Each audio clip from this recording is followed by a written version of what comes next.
Tourists Caitlin and Max Laney from Scottsdale, Arizona, visit Las Vegas at least once a year and say things are more pricey than they're used to. For lunch, and we had, a club sandwich and a couple Diet Cokes. The Cokes are $4 a pop. They're not the only ones feeling the pinch. She was here last July and said across the board, from show costs to food, prices are higher. And it's not just tourists feeling the change. You've seen the headlines. Prices keep climbing, fewer people are showing up.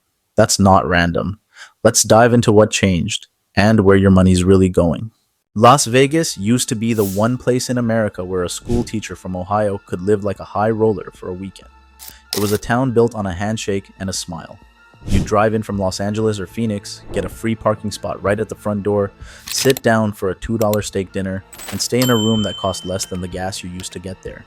The casinos didn't mind losing a few bucks on your burger or your bed because they knew they'd make it back once you hit the blackjack table. It was an unspoken contract. We'll treat you like royalty and you'll give us a fair shot at your bankroll. But if you visited lately, you felt the shift. The neon is brighter than ever, but the soul of the city seems to have dimmed. The $2 steaks have been replaced by $26 bottles of water. The old-school loyalty deals have been swapped for algorithmic pricing models designed by data scientists to extract every possible cent of value from your pocket. Today, we are digging into the cold, hard numbers. We are uncovering the 7 hidden mechanisms Las Vegas casinos are using right now to drain an extra $450 from the average visitor's wallet. This isn't just about inflation. It's about a calculated business strategy that has fundamentally changed the city's approach to hospitality. We're going to analyze the exact moment the Vegas dream died, and we'll look at a specific financial report from July 2025 that explains why, despite 500,000 fewer people visiting, the house is still winning bigger than ever. Stick with me, because by the end of this video, you'll have a roadmap of the corporate strategy being used against you, and you'll know exactly how to navigate it without getting drained.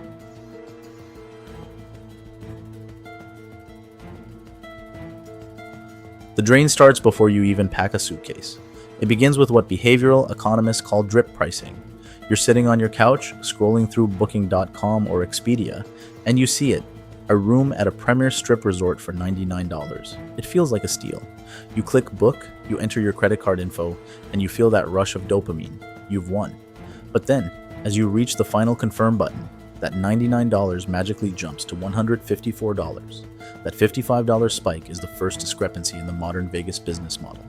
Now, you might think the law would stop this. In May 2025, the FTC passed strict rules supposed to ban junk fees and bait-and-switch pricing. But the platforms and the hotels found the loopholes. They still lead with the base rate to get you psychologically anchored. Once your brain decides, I am staying at the Bellagio for $99, it is very hard to change your mind when the price hits $150. You're already committed. You've already told your spouse or your friends where you're staying. The decision fatigue sets in. You think, well, everyone does it, and you click pay. Do the math on a 3-night stay. That advertised $297 trip just became $462. That is $165 hidden from you until the very last second. Think about that. $165 is the cost of a high-end dinner at a celebrity chef's restaurant or 2 tickets to a world-class show. It's gone before you've even left your house. Corporations argue that this allows customers to compare base rates, but in reality, it creates a massive gap between expectation and reality. It's a tax on your patience, and it is the foundation of the modern Vegas strategy. Get them in the door with a lie, then monetize the commitment.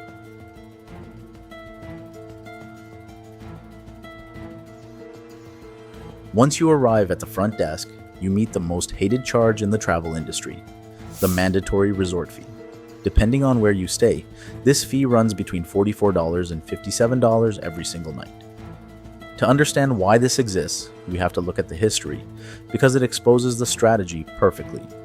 Back in 2001, Station Casinos invented this concept as a temporary fuel surcharge after the 9/11 attacks caused travel to plummet.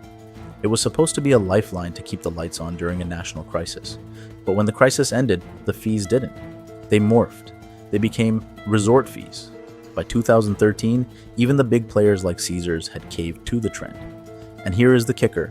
In March 2025, even as visitation numbers began to soften, MGM actually raised these fees again. They tell you these fees cover amenities, access to the pool, the gym, and Wi-Fi. But let's be honest, since when does Wi-Fi cost $56 a night?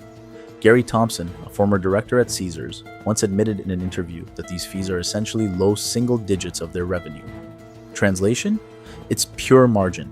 It costs the hotel almost nothing to let you use the pool or connect to the internet. While these fees are now legally required to be disclosed earlier in the booking process, as of May 2025, they remain non-negotiable. On a 3-day trip, you are paying roughly $170 just for the privilege of existing in their building. The logic is simple. If they raise the room rate by $50, you might book elsewhere. But if they hide that $50 in a fee you can't refuse, they keep the advertised price competitive while securing the profit. It's a masterclass in obfuscation.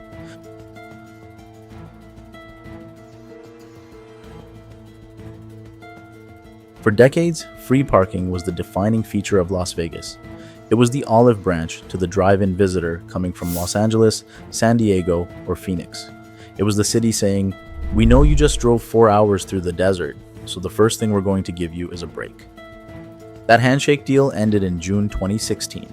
MGM announced they would start charging for parking, and like a row of falling dominoes, every other major property followed suit.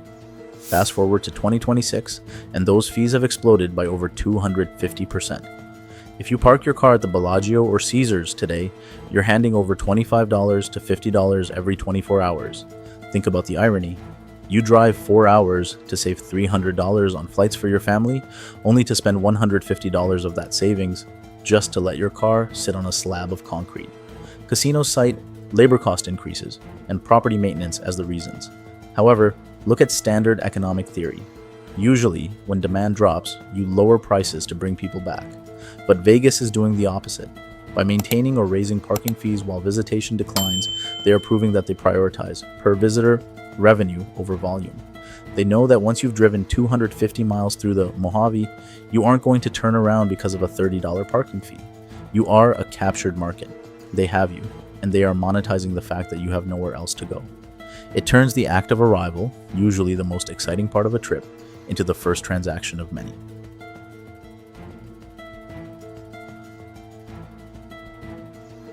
You've paid for the room, you've paid for the car, but the draining is just getting started. This is what we call accumulation by 1,000 cuts. Sit down for a meal at the Cosmopolitan or a trendy spot like Sugar Factory and look at your receipt with a magnifying glass. You might see a service charge of 18% to 30% automatically added. Sometimes it's listed as associated expenses or CNF just to keep you guessing. A $79 meal suddenly becomes $107 before you've even considered leaving a tip for your server. Then there's the minibar. It used to be a luxury, now it's a minefield. Many of these minibars use weighted sensors. If you so much as pick up a bottle of water to read the label, you're charged. And that water, it's $26. That is a 400% markup over what you'd pay at a convenience store just 1 block off the strip. Even the free drinks on the casino floor are becoming a myth. The old rule was simple: play a hand, get a drink. Now, at properties like Park MGM, the complimentary cocktail is tied to your rewards membership or a light on the back of the machine that tells the waitress if you spend enough money to earn a gin and tonic. The math here is brutal. To get 2 free drinks, you'll likely spend 30 to 45 minutes gambling. In that time, the house edge ensures that the average player will lose between $50 and $150. That free drink is actually the most expensive cocktail you'll ever buy. Early check-in? $50. Late checkout? $50. Want to sit by the pool in a chair that isn't a plastic slab? That's a $100 rental fee. Every interaction has a price tag, turning a relaxing vacation into a constant state of financial anxiety.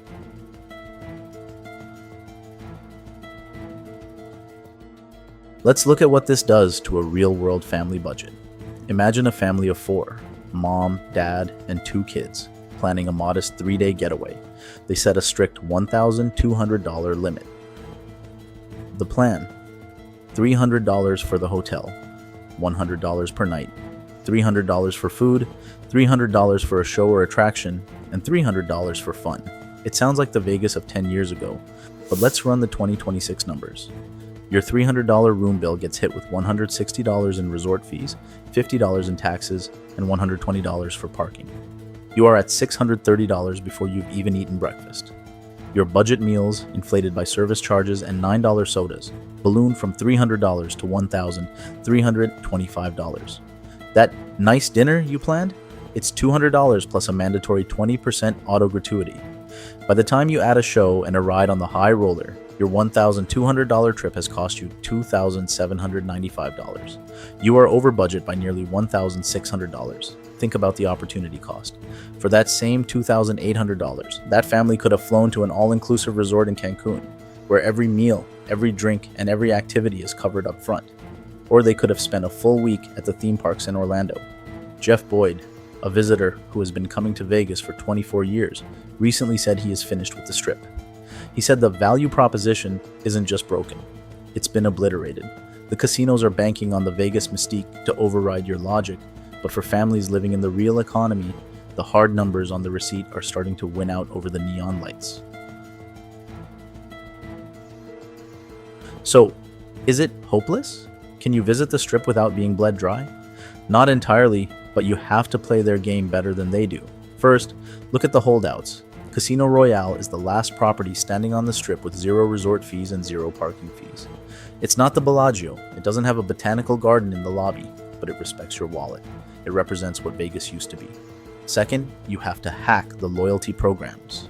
MGM Rewards Pearl status, which you can get instantly by simply signing up for their branded credit card, wipes out that $30 a day parking fee.